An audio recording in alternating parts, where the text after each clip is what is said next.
Well, congratulations to you out there in internet land. You've discovered another powerful and live episode of The Brew, or at least those of you watching us live. Jersey Joe here, Eye on the Box over there from Vegas. And one thing you know, we're talking about a drinking web show. Look, the graphic, we're surrounded by beer. So one thing I like to talk about is beer. And look at the giant beer Joel has in front of him tonight. What is that? Is that a craft beer? What do you got going on there? I don't know. I found this. Wait, I don't know you found it. Where'd you find it? Like along the street corner? Like just somebody like discarded along the street, you know? I don't remember. I was really drunk, so I found it. Now I feel really good. Very, very nice. Well, obviously, as you've seen by the description of the show tonight, we're talking about beer. And our question is that I put on social media, and we want to hear from you. What is your favorite beer? What is it? Is it a microbrew, someplace you had it? What is your favorite beer? And tell us why. We got a lot of great answers. You're just coming up here to share with you in the show in a few minutes. Joel and I have our own favorites as well. Let's go to you first, Joel. Joel, tell me, what is your favorite beer? Arrogant Bastard. That's it right there. Oh, that would be it. Okay. I didn't realize that was your favorite beer. Now, let me ask you this, though. Heineken used to be, but like they changed something in it. Either they changed something in it or my body started rejecting it, but I can't drink it anymore. I throw up. Oh, that's interesting. Even if I just have one, I can't. It makes me sick. Now, that's interesting because, maybe it is that or your body has changed. That's the worst thing, too. Like, when you have so much beer, you throw it up. It's almost, technically, that's alcohol abuse.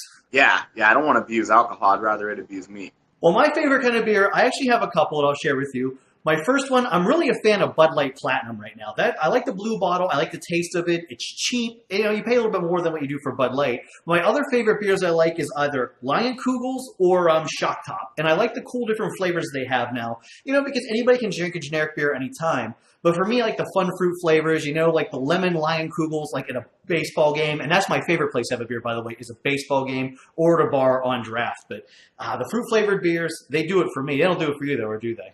Shock Top is the one that's like not so sweet that I'm sweet and fruity, but I'm not really a fan of sweets, and that one still is like dense enough where I'm like, yeah, I'm good.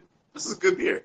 As far as the other ones, yeah, those are all good choices. But Light Platinum goes good with food. And one thing I like about Lion Kugels, too, and also about Shock Top, they have a ton of different flavors, and they also roll out, like, new ones all year long. Like, I went to a beer festival here in New Jersey. It's the Meadowlands Beer Fest, and they actually give you, like, one of these little itty-bitty cups. And you can go sample, like, little 8-ounce pours of beer. You can sample them. And I got to sample, like, different Lion Kugels and got to sample different Shock Top varieties. They even had a Shock Top pretzel that they even came out around here at the bars. That one I'm going to pass on, but the other fruit flavors like lemon, lime, they were all really, really good. And some that they haven't released yet. Banana, too. Ooh, yeah, banana. There's one company, I can't remember who it is, they actually had a banana bread beer you could buy. That was crazy. But the one I did get the sample one time tasted like a funnel cake. That was crazy. Wow, yeah.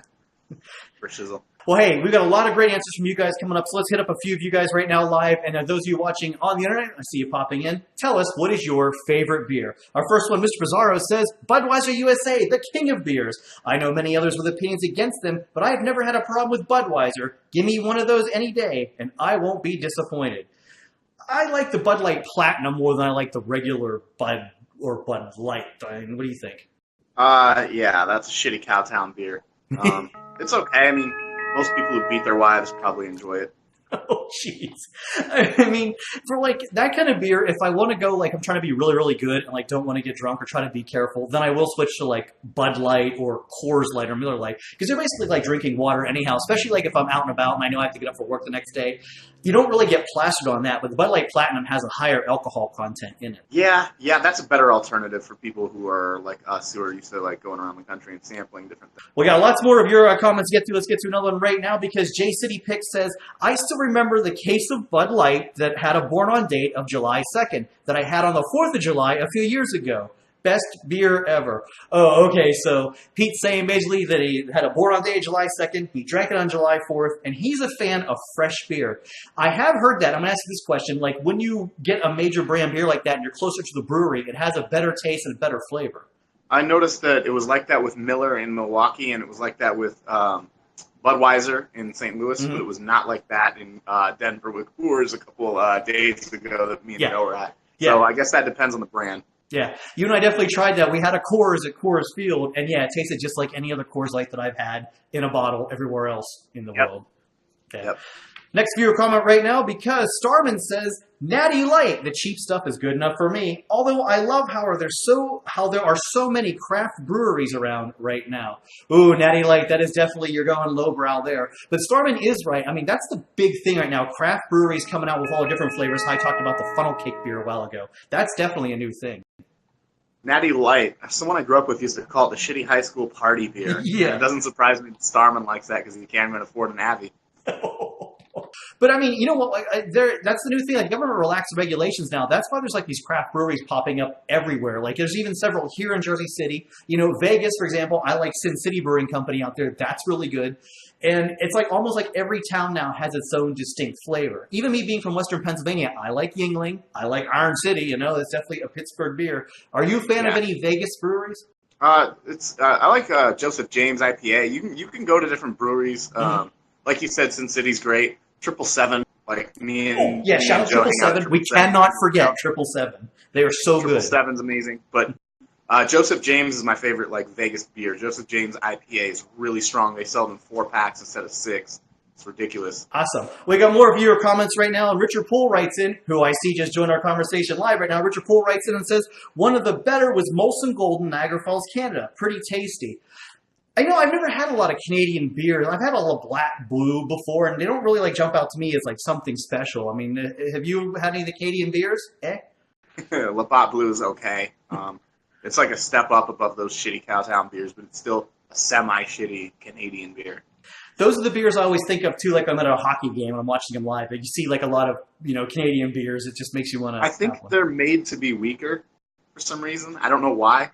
I could be wrong. If someone from Canada wants to chime in right now, go for it. But I think they're made to be weaker on purpose. We got more viewer comments right now, though, because Darren the intern writes in and said, I've had so many good ones. I'll give you my recent favorite. It's Philadelphia Brewing Company Coffee Joe Porter. It's delicious. Either that or Schaefer. Their official slogan is a beer to have if you're having more than one. $13 a 30-pack. It's the best shitty beer ever. Well, first off, Schaefer is a really, really old beer that's kind of made a resurgence. It's back. And it's if he's paying $13 for a 30-pack, congratulations, that's a deal because they sell that thing for $5 a bottle at the bar down the street. It's pretty expensive, so it's almost become like that hipster thing. But we all know, too, like when you're out and about at the bar, you're going to pay more for a beer. But have you ever drank like an old-time beer, Joel, that's come back, like Schaefer, how he's talked about? You know, anything like that ever you've come across? I've never had Schaefer. I like Yuengling, kind of. It's like the definition of mediocre. Yeah. We can't go this episode without mentioning Great Lakes Brewing in the Midwest. Yes. A little bit of the East. The Great Lakes Brewing in Cleveland is probably my favorite company. Yeah. Elysian in the Washington region, the Northwest. And we also cannot forget Stone Brewing down in the San Diego area. Those are some of the best selection and the best like craft beers ever. My friend Jen, who lives in San Diego now, she loves Stone. She can drink it like a champ. And we got to give it a shout out to Great Lakes Brewing Company. You and I downed a ton of it at Indians game last year. And hey, I'll tell you what, it's got a little bit more alcohol in there than you think. It definitely sneaks up on you because thanks to that, at the end of the night, I apparently was running through a fountain. Yeah, we took a selfie with a horse and I punched a bus and we didn't even know about that shit. We looked at our phone. Yes, ladies and gentlemen, shout out to Great Lakes. Ion and I on a typical baseball trip. Let's take a few more of your viewer comments right now because Tara writes in and says, I love oh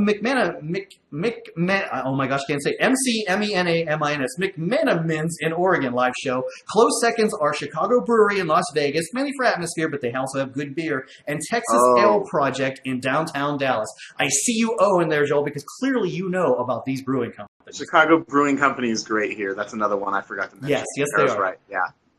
Yeah, that's a really good one. I highly recommend them. They have a little bit of influence from, obviously, Chicago, but they're made out here with, like, West Coast ingredients, too. Mm-hmm. No, there are definitely several places in Vegas. You know, it's another nice one that I like to have. Still, though, if I'm going to Vegas, 777 Brewery is going to be my vote for the best. And I never had a beer in Dallas yet. I've only ever been to the airport, but maybe someday we'll get that done. I know you know some places there. You would expect Texas beers to be really manly, and they're not. They're kind of lighter. For the most part, they're lighter and they're kind of fruity. There's a couple of them that I really like, but for the most part, like Shiner Bock is a major Texas beer, but it's comparable to like Iron City in Pittsburgh, like you were saying. Yeah, a good local beer. We got one more comment right now. Let's go to Michael Fine, who writes it and says, 1985 London, heat wave, temps in the 90s, and no AC. Streets clogged because of Vice President Bush visiting the Queen. We walked out of the Geological Museum and across the street to a pub. I don't know what that cold draft was, but it was the best ever. You know, sometimes I like that too. Like here in New York, I'm going to tell you that snow beers are the best beers. What I mean by that, we talked about that in the show before, where you go into a bar before a blizzard, you stay there while all the snow rains down, you get nice and toasty, then you walk out and there's like half a foot of snow on the ground. So it's like a great experience, like he's talking about being stuck in a bar in London, you know, with all the kinds of crowds of people, just sitting there chilling out, let the event happen and knock a couple back. I think that's a good time. Just don't fall on them cobblestone streets. No, that's right. That's very true. And I find out my favorite though place, like I said, on the record officially, is a beer in a ballpark. I mean, there's nothing better than that. It's true. Yeah, that's why we pay $16 for a beer at Nationals Park.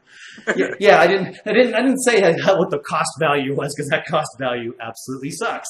But one thing it doesn't suck, when you click that like or subscribe button down below to see any episodes of this web show, or Thursday on Kicking Back with Jersey Joe, what would you do if you got slapped in the face with a lobster? Well, people in San Francisco called 911. That's right, I got more crazy and nutty crimes on the Citizen app, this time for San Francisco, Thursday on Kicking Back with Jersey Joe. And yeah, maybe you could wash down that lobster with a beer. And it did not happen at a bar, but it's certainly, from the description, it very well could have. Yeah, that's a wild one. You guys will have to just tune in for that. Yeah. But hey, you know, we'll always tell you, though, hosting a drinking show, you know, make sure you drink responsibly. But Jersey Joe, Iron in the Box here. Thanks for watching. Thanks for writing in. See you next time.